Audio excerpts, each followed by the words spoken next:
Ready to ditch the credit card and level up your PlayStation experience with Paysafecard? First things first, make sure you have a Paysafecard with enough balance to cover your desired purchase. You can usually buy them at gas stations, convenience stores, and even some online retailers. Alright, power on your PS4 and head over to the PlayStation Store. It's that icon that looks like a shopping bag.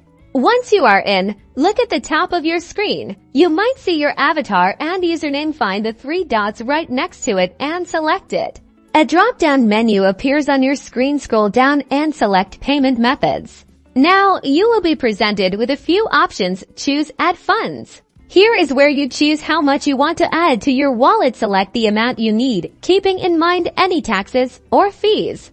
And finally, the moment we've been waiting for, select Paysafecard from the list of payment options. Follow the on-screen instructions to enter your 16-digit Paysafecard PIN and confirm the transaction.